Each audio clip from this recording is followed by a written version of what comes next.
Super N, primeiras notícias. E por falar em família e em direitos perante a lei, nós estamos recebendo hoje a especialista em direito de família e sucessões e também professora da PUC, IBMEC, a Maria Gorete Valadares. Ela vai conversar com a gente sobre multiparentalidade, que é quando a justiça permite que os pais biológicos e também os afetivos tenham os nomes na certidão de nascimento da criança, por exemplo.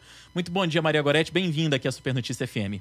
Bom dia a todos, bom dia ouvintes, bom dia Delma, bom dia Rodrigo. Prazer tê-la com a gente. Bom, Maria Gorete, essa é uma novidade, esse é um mundo relativamente novo pra gente, essa questão da multiparentalidade, que é justamente quando a justiça permite que pais biológicos, pais afetivos tenham ali aquela presença oficial, ou seja, na certidão de nascimento da criança.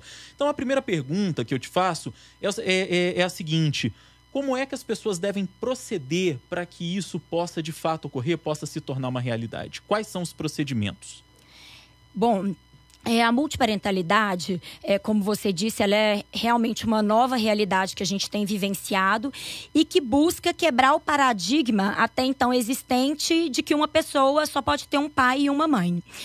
E a multiparentalidade, ela pode ocorrer em diversas situações, que mais à frente a gente fala um pouquinho sobre elas, mas a pessoa, o filho, né, que tem dois pais e uma mãe, ou duas mães e um pai, ele vai ter que buscar o auxílio de um advogado para ter reconhecido esse vínculo multiparental.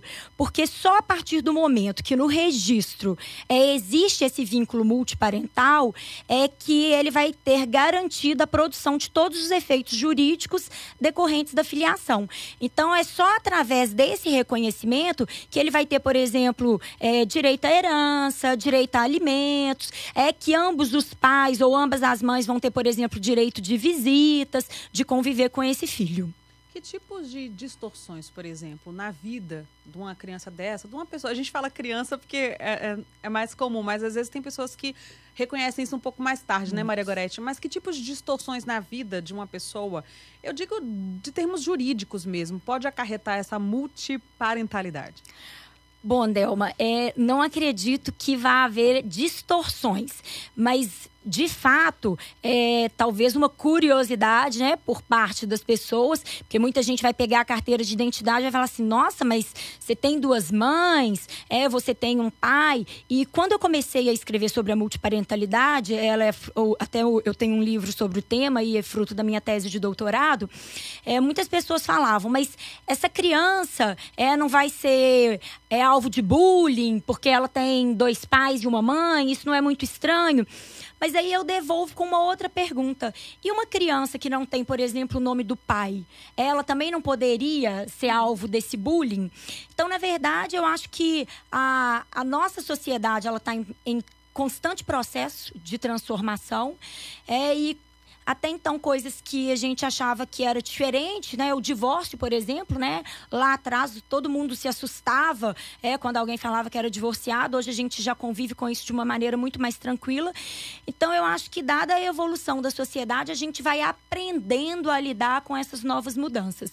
E como a paternidade e a maternidade hoje, ela pode ser decorrente tanto da biologia quanto da afetividade, nós vamos lidar, né? Passar a conviver com pessoas que de fato têm dois pais e uma mãe, ou duas mães e um pai. E a gente pode dizer que essa questão da multiparentalidade está diretamente ligada também, Maria Gorete, a esses novos conceitos de família que, conforme você nos explicou agora há pouco, foram surgindo com o passar do tempo, né?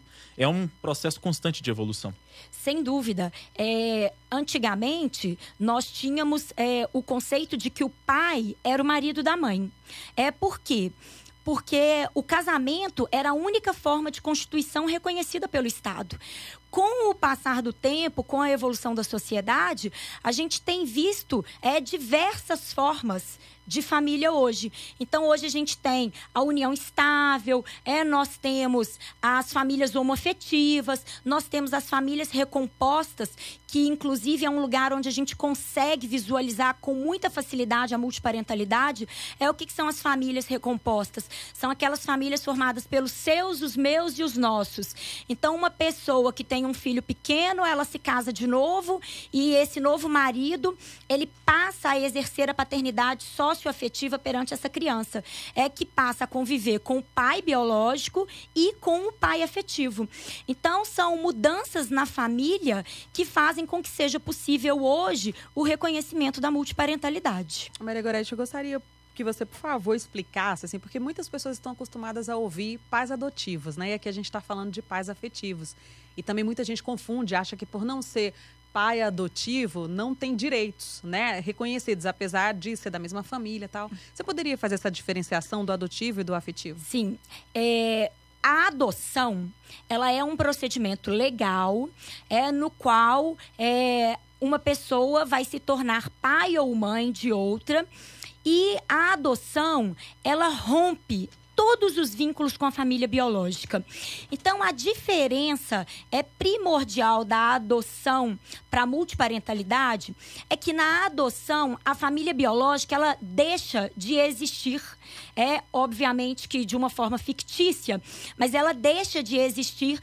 Então, na adoção, é expedida uma nova certidão de nascimento para aquela criança, para aquele filho, onde consta o nome do pai adotivo e não consta absolutamente nada com relação à família biológica.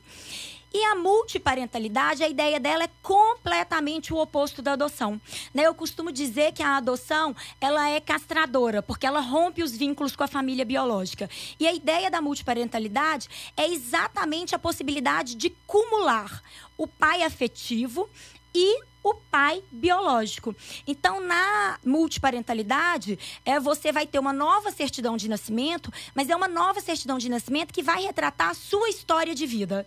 A história de vida que engloba um pai afetivo e um pai biológico. E aí, até nesse sentido do que a Delma perguntou, Maria Gorete, eu te pergunto também. A gente tem casos e mais casos de pessoas que são adotadas e ali, quando estão na adolescência, na vida adulta, descobrem que foram adotadas ou resolvem, por exemplo, correr atrás da família biológica. E aí, quando se descobre, às vezes aquilo faz uma confusão danada na cabeça desse jovem, desse adolescente, desse jovem adulto. Nesse caso, a multiparentalidade pode entrar se for o desejo desse jovem, por exemplo, de que ele tenha ali reconhecidamente a paternidade, a maternidade do pai biológico e do pai adotivo, da mãe biológica, da mãe adotiva, ou é uma coisa muito confusa ainda? Olha, Rodrigo, esse é um tema extremamente delicado. E o que acontece? Por hora, o entendimento que se tem é de que a multiparentalidade ela não atingiria as adoções. Mas eu confesso que é um tema que me deixa um tanto quanto incomodada. Até eu tenho um artigo sobre isso, mas a maioria da doutrina entende que a multiparentalidade ela não afetaria as adoções legais. Mas a gente tem que pensar, como você mesmo disse, como que ficaria a cabeça desse filho, né? Por que em outras situações o judiciário reconhece a multiparentalidade e por que na adoção ele não reconheceria? Por outro lado, também eu não posso negar que reconhecer a multiparentalidade em toda e qualquer adoção levaria a uma insegurança muito grande por parte das pessoas que querem adotar. Imagina você que eu quero adotar uma criança e daí 20 anos, 18 anos, às vezes a mãe ou o pai dessa criança aparece e fala assim, olha, eu agora quero fazer parte da vida dela. Seria muito fácil para o pai e a mãe adotivo perderem esse controle da situação, né? Então, assim, é uma situação muito delicada que a gente ainda aguarda respostas do judiciário. Maria Gorete, então, só para a gente finalizar a entrevista, eu gostaria que você, por favor, desse uma orientação às pessoas que nos ouviram aqui agora e que querem resolver a situação delas.